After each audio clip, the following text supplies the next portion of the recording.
ये कहानी है सन 2002 में भारतीय क्रिकेट इतिहास का वो साल था जब टीम इंडिया सौरव गांगुली की कप्तानी में इंग्लैंड दौरे पर गई थी। पहला मुकाबला हारने के बाद दूसरा मुकाबला एक ऐसे मैदान पर खेला जाना था जिसे अंग्रेजों का घमंड कहा जाता था। ये कोई आम मैदान नहीं था, ये था हेडिंग्ले का वो मैदान जहां अंग्रेज पिछले 103 सालों से कभी नहीं हारे थे। भारतीय खिलाड़ियों के लिए ये मैदान कब्रिस्तान और मौत के कुएं जैसा था, खासकर तब जब मैच से पहले यहाँ बारिश हो जाती थी। तब यहाँ रफ्तार के सौदागर जाग उठते थे, तेज गेंदबाज बल्लेबाजों के ऊपर काल बनकर टूट पड़ते थे। तो दूसरी ओर क्रिकेट पंडित हमें घर का शेर बताते थे। क्रिकेट के भगवान सचिन तेंदुलकर के ऊपर सवाल थे कि वो मैच खत्म नहीं कर पाते। भारत के दीवार के लिए कहा जाता था कि उन्हें रन लेने से रोक दो तो अपना विकेट देकर चले जाते थे। इन सब के बीच भारतीय कप्तान सौरव गांगुली के ऊपर फॉर्म के लाले थे। वीडियो में आगे बढ़ने से पहले वीडियो को एक लाइक कर लेना, चैनल पर पहली बार आए तो सब्सक्राइब जरूर कर लेना। मैच से पहले हेडिंग्ले में जमकर बारिश हुई। इतिहास गवाह था कि बारिश के बाद यहाँ पर 100 रन भी बनाना मुश्किल हो जाता था। अब सभी भारतीय फैंस और समर्थक यही चाहते थे कि दादा टॉस जीतकर पहले गेंदबाजी करे, लेकिन दादा ने टॉस जीतकर सबको चौंकाने वाला फैसला ले लिया। जहां दादा के इस फैसले से सभी दादा को पागलपन बताने लगे। जब दादा ने कहा भारतीय टीम टॉस जीतकर पहले बल्लेबाजी करेगी और मैच रेफरी भी चौंक उठा और दादा से पूछा क्या आप पहले बल्लेबाजी करोगे, और दादा ने फिर जवाब दिया कि हाँ हम पहले बल्लेबाजी करेंगे। ये सुनकर अंग्रेज कप्तान के चेहरे पर मुस्कुराहट साफ दिखाई देने लगी। गांगुली के इस फैसले से पूरी टीम में हड़कंप मच गया था। खिलाड़ियों ने दादा को बहुत समझाया, लेकिन दादा तो ठहरे जिद्दी और दादा का प्लान तो कुछ और ही था। ये पिच ऐसी थी कि यहाँ बारिश के बाद बल्लेबाजी करने का मतलब खुदकुशी करने के बराबर थी। अंग्रेज गेंदबाज खूंखार शेरों की तरह मैदान पर तैयार थे। मैच शुरू हुआ और पहले ही मिनट से पिच ने अपना रंग दिखाना शुरू कर दिया। इन फॉर्म सहवाग सिर्फ 8 रन बनाकर पवेलियन वापस लौट गए। अब सबके दिमाग में बस एक ही ख्याल था कि लॉर्ड्स की आसान पिच पर भी हम बिखर गए थे और इस सैलाब जैसी पिच पर हम कैसे खड़े रहेंगे। फैंस और समर्थकों की निगाहें राहुल द्रविड़ पर जा रुकी थी, क्योंकि ऐसे हालातों में द्रविड़ ही भारतीय टीम को आगे ले जा सकते थे। अंग्रेजी गेंदबाजों ने द्रविड़ को आउट करने की बजाय द्रविड़ पर जानलेवा बाउंसर से प्रहार करने लगे, लेकिन द्रविड़ अपनी जान जोखिम में डालकर मैदान पर खामोश होकर खड़े रहे। अंग्रेजी गेंदबाज पूरी ताकत लगाकर गेंदबाजी करते। भारतीय बल्लेबाजों ने अंग्रेजी गेंदबाजों की लाइन लेंथ तक खराब कर दिए थे। इसी बीच भारतीय कोच ने राहुल द्रविड़ से सवाल किया कि क्या तुम यहाँ पर सेंचुरी लगा सकते हो?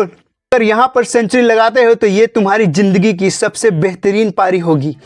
तब पर भी द्रविड़ ने कुछ भी जवाब नहीं दिया, लेकिन सचिन ने बताया कि वो सोच भी नहीं सकते थे कि द्रविड़ वो सुबह कैसी निकाली होगी, क्योंकि जब सचिन मैदान पर बल्लेबाजी करने आए तो पिच पर भी अतिरिक्त उछाल थे और पिच में नमी साफ दिखाई दे रही थी।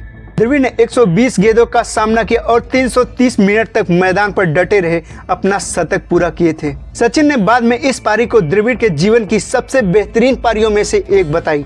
पहले दिन का खेल समाप्त होते ही भारतीय टीम का स्कोर 236 रन 1 विकेट होता है। पारी का दूसरा दिन सचिन तेंदुलकर के नाम रहा, जहां 12 साल पहले सचिन तेंदुलकर ने 19 साल की उम्र में सचिन तेंदुलकर ने यॉर्कशायर की टीम ज्वाइन की थी और जिसका होम ग्राउंड हेडिंग्ले ही था।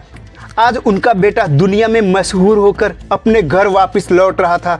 पूरा मैदान यॉर्कशायर के फैन से भरा हुआ था और पिच भी बखूबी सचिन का साथ दे रहा था। कल जहां बॉलर्स को संभाल कर खेला जा रहा था, आज वहीं बॉलर्स को निशाना बनाया जा रहा था। सचिन और द्रविड़ ने स्टुअर्ट और होगार्ट पर धागे खोल पिटाई कर रहे थे, लेकिन इसी बीच द्रविड़ 148 रन बनाकर अपना विकेट दे जाते हैं। लेकिन अब तक दोनों बल्लेबाजों ने भारतीय टीम के स्कोर को 335 रनों तक तो पहुंचा दिए थे। सचिन का साथ देने मैदान पर भारतीय टीम का वो कप्तान सौरव गांगुली मैदान पर आ गए थे। मैदान में जैसे बिजली सी दौड़ने लगी। जो बॉलर्स हताश हो गए थे वो फिर से मैदान में उठ खड़े हुए। अंग्रेजों का कहना साफ था कि हारो या जीतो, लेकिन दादा को सबक जरूर सिखाओ।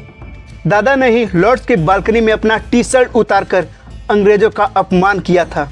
अंग्रेजों की बाउंसर वाली फोर्स लाइन में लग गई, लेकिन सबसे आगे एंड्रू फिंटॉप आए। अब मैदान पर ऐसा लग रहा था कि ये मैच नहीं बल्कि कोई बॉक्सिंग मैच चल रहा हो, लेकिन सचिन तेंदुलकर और दादा ने यह तय किया। सचिन तेंदुलकर ने कहा मैं फिंटॉप का सामना करूंगा और दादा ने कहा कि मैं जायल्स का, फिर चाहे रन बने या न बने। सचिन के ऊपर तो बाउंसर की बारिश हो रही थी। जैसे तैसे करके लंच तक दोनों बल्लेबाजों ने टीम को संभाला। लंच के बाद सचिन तेंदुलकर और दादा ने यह तय किया कि अब हमें ईंट का जवाब पत्थर से देना होगा। जो बाउंसर हम झेल रहे थे अब उन्हें हमें सीमा रेखा के बाहर, बाउंड्री लाइन के बाहर पहुंचाना होगा। जायल्स को दादा दौड़ा दौड़ा कर मार रहे थे। दोनों बल्लेबाजों ने टेस्ट मैच को T20 बनाकर खेल रहे थे, लेकिन इसी बीच दादा अपना विकेट फेंक जाते हैं। लेकिन जब तक दादा आउट हुए तब तक दोनों बल्लेबाजों ने 11 ओवर में कुल 96 रन ठोक दिए थे और सचिन तेंदुलकर 185 रन बनाकर नाबाद थे। टीम के स्कोर को 584 रनों तक पहुंचा दिए थे। हेडिंग्ले के इस दलदल में भारतीय टीम ने एक पहाड़ जैसा स्कोर खड़ा कर दिया था।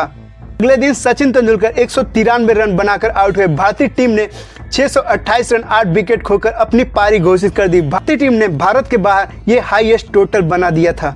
इंग्लिश मीडिया कह रही थी कि भारतीय टीम यहां से हारना तो नामुमकिन है, लेकिन वो जीत भी नहीं पाएंगे। जिस पिच पर तेज गेंदबाजों का कहर बरसाया जा रहा था, तो वहां भारत की जीत की जिम्मेदारी स्पिनरों पर थी। इंग्लैंड के बल्लेबाजों ने अपनी पारी की शुरुआत की तो दूसरी तरफ किसी को भी अनुमान नहीं था कि दादा ने इतना बड़ा फैसला ले लेंगे। दादा ने 12वें ही ओवर से स्पिन बॉलिंग करवानी शुरू कर दी। ग्रीन ट्रैक और स्पिन बॉलिंग, यकीन मानिए इस लेवल का रिस्क कोई नहीं ले सकता था, सिर्फ सौरव गांगुली ही ले सकते थे। अंग्रेजों को खुली चुनौती दे डाली, मार सको तो मार के दिखाओ। फिर क्या था, भारतीय गेंदबाजों ने इंग्लैंड की पारी को 273 रनों पर ही समेट दिया। अब जहां पहले टेस्ट में नासिर हुसैन इंडिया को फॉलोअन देने की सोच रहे थे, तो अब दूसरे टेस्ट में दादा फॉलोअन देने की सोच रहे थे। लेकिन दादा की डिक्शनरी में तो ऐसा लग रहा था कि जैसे सेफ खेलना उनकी डिक्शनरी में कोई शब्द ही नहीं था। झट से इंग्लैंड को फॉलोअन दे दिया। इंग्लैंड की दूसरी पारी शुरू हुई और फिर से ही जल्दी आउट हो गए। इंग्लैंड कुछ देर तक तो डटा रहा, पर जिस कप्तान ने पहले दिन से आखिरी दिन का इंतजार किया था, वो आसानी से कैसे हार मान लेता। दिन शुरू होते ही नए बॉल को 10वें ओवर के अंदर ही अनिल कुंबले के हाथों में गेंद सौंप दी और कुंबले ने अपने पहले ही ओवर में नासिर हुसैन की शतकी पारी का अंत कर दिया। इंग्लैंड की उम्मीदें टूटती हुई नजर आ रही थी। अब बारी थी इंग्लैंड की आखिरी उम्मीद एंड्रू फिंटॉप की, जिसकी वजह से पूरा वाकयांश शुरू हुआ था। दादा वो भूले नहीं थे। फिंटॉप जब क्रीज पर आए ही थे, दादा मुड़े और चुपचाप जाके जहीर खान के हाथों में गेंद थमा दी। दादा का प्लान साफ था कि खून का बदला हम खून से लेंगे और बाउंसर का बदला हम बाउंसर से लेंगे। फिंटॉप को डाली गई पहली गेंद सीधे उनके सिर पर जा लगी। फिंटॉप गुस्से से जहीर खान से झगड़ा करने लगा।